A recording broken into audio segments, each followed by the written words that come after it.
Welcome back to Strategic Warfare. Today, we're addressing a critical issue in the ongoing conflict in Ukraine. The decision to pull tanks back from the front lines to protect them from Russian drones. While this might seem like a good move on the surface, it raises important questions about the impact on infantry and overall military strategy. Ukraine is pulling tanks back to safeguard them from drones. Drones pose a significant threat, capable of targeting and disabling tanks with precision. However, while this strategy aims to preserve valuable equipment, we must consider the broader ramifications. TGMs, anti-tank guided missiles, can indeed take out tanks, but let's consider the bigger picture. How many Ukrainian infantry are being killed by mortars and artillery, which are a fraction of the cost of an ATGM? These cheap and abundant weapons are causing substantial infantry casualties. If tanks are pulled back, what happens to the infantry on the front lines? Why aren't they being pulled back as well? The real question is, how many human lives are being lost because the infantry is left exposed? Tanks can be repaired and replaced, but human lives cannot. By focusing on protecting tanks while leaving infantry vulnerable, we might be missing the point. Infantry soldiers are highly valuable and irreplaceable assets. The loss of trained soldiers has a profound impact on morale, unit cohesion, and overall combat effectiveness. This situation underscores the importance of tanks in modern warfare.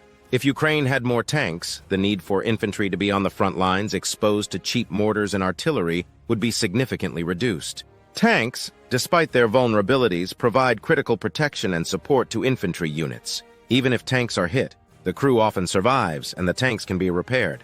This is far less costly in human terms compared to losing a squad of infantry.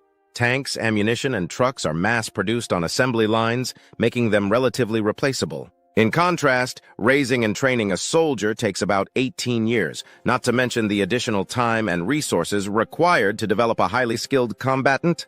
Each soldier represents a significant investment in training and experience. Losing tanks may involve material costs, but losing infantry involves irreplaceable human lives. Modern warfare, especially in democratic societies, places a high value on minimizing human casualties.